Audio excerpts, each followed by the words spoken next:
आप देख रहे हैं स्पेशल रिपोर्ट और मैं हूं आपके साथ विभा उपाध्याय।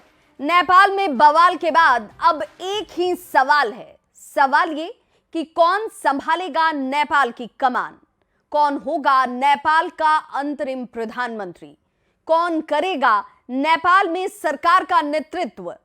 कल तक नेपाली सुप्रीम कोर्ट के पूर्व चीफ जस्टिस सुशीला कार्की का नाम आगे चल रहा था, लेकिन आज वो इस रेस में पिछड़ गईं और अब कुलमन सिंगिंग्स का नाम सामने आ गया है।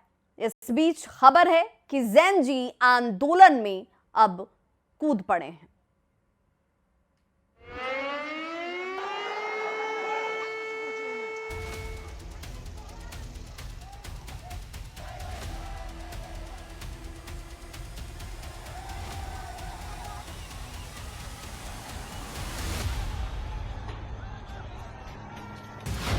नेपाल में युवा क्रांति के बाद अब शांति।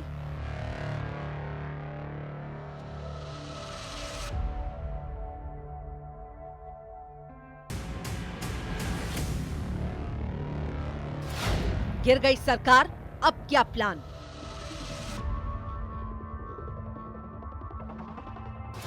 कौन संभालेगा नेपाल की कमान? सत्ता की जंग, कौन बनेगा अंतरिम पीएम?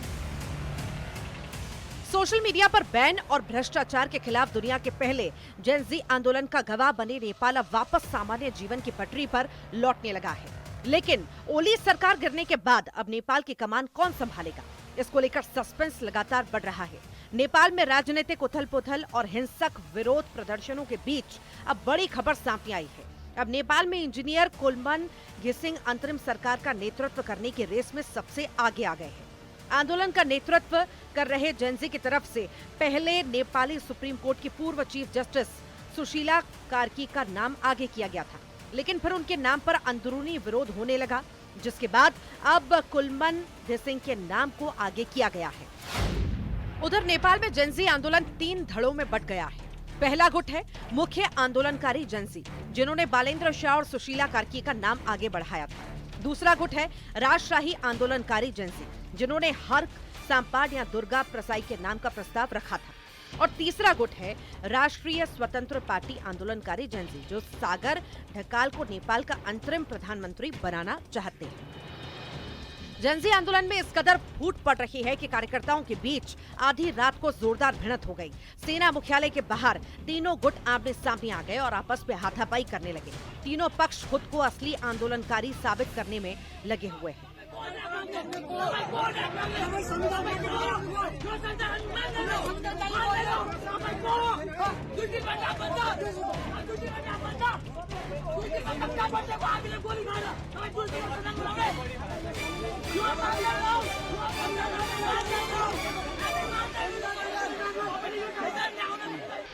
उधर जेनजी आंदोलन की वजह से सत्ता से बेदखल हुए केपी शर्मा ओली का एक खत सामने आया।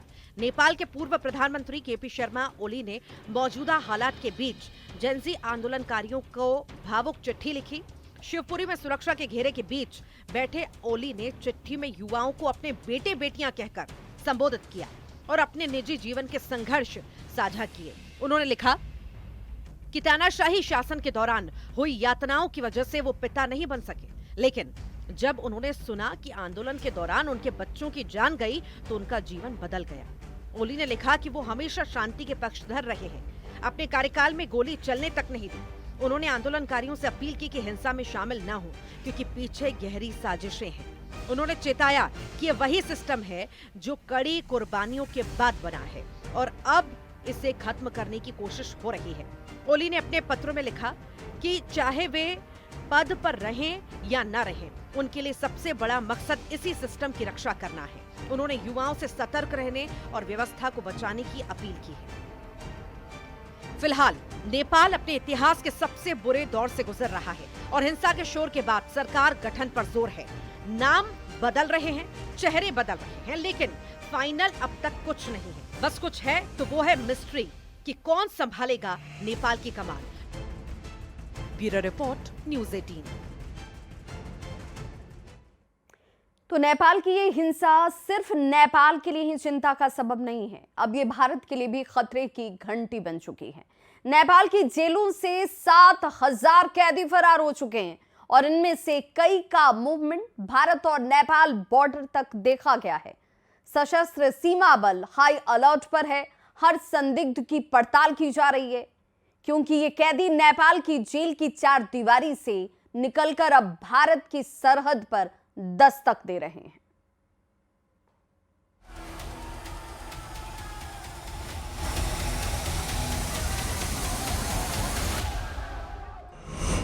नेपाल की जेलें टूटी, हजारों कैदी फरार, सरहद पर मंडरा रहा है नया खतरा।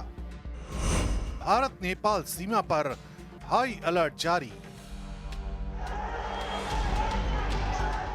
नेपाल की सड़कों पर भड़की हिंसा ने जेलों को भी जला डाला। कैदियों ने पहले आग लगाई, फिर दरवाजे और दीवारें तोड़कर फरार हो गए। पश्चिमी नेपाल की एक जेल में सुरक्षा बलों से झड़प में 5 युवा कैदी मारे गए। इससे पहले भी भारत नेपाल सीमा पर नेपाल से अंदर आने की भारत में कोशिशें होती रही है, लेकिन इस बार खतरा बहुत ज्यादा बड़ा है, क्योंकि जनता के साथ साथ ये कैदी हैं जो कि पहले ही नेपाल में कानून तोड़ चुके हैं। लिहाजा एजेंसियां कोई भी मौका हाथ से गंवाना नहीं चाहती और सतर्कता अपने उच्चतम स्तर पर वो बरत रही हैं। बुधवार दोपहर राजबिराज जेल का ब्लॉक भी धधक उठा और कई कैदी मौके से भाग निकले। वीरगंज जेल में कैदियों ने दीवार तोड़ दी। हालात काबू में करने के लिए सुरक्षा बल को 1 घंटे से ज्यादा का वक्त लग गया। इस भगदड़ में कई कैदी भारत नेपाल सीमा की तरफ बढ़े, लेकिन 5 को सशस्त्र सीमा बल ने दबोच लिया। नेपाल की जेलों से बड़े पैमाने पर कैदी फरार हुए हैं। माई रिपब्लिका की रिपोर्ट कहती है 7,000 से ज्यादा कैदी फरार हैं। सबसे ज्यादा 1,575 कैदी सुनसरी की झुंपका जेल से, 1200 नक्खू जेल से और 1100 दिल्ली बाजार से भागे हैं।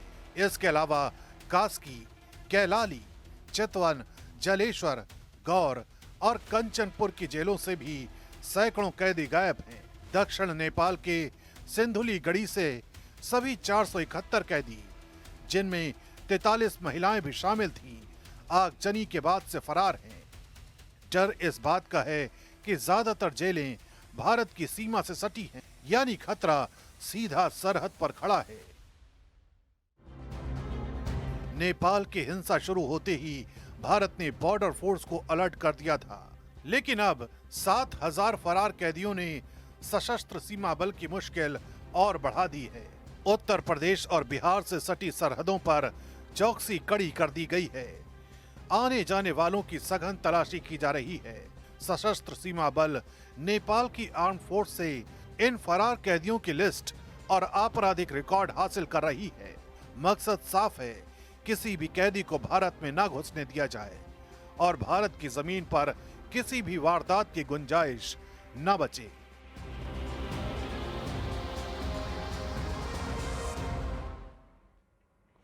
लोकसभा में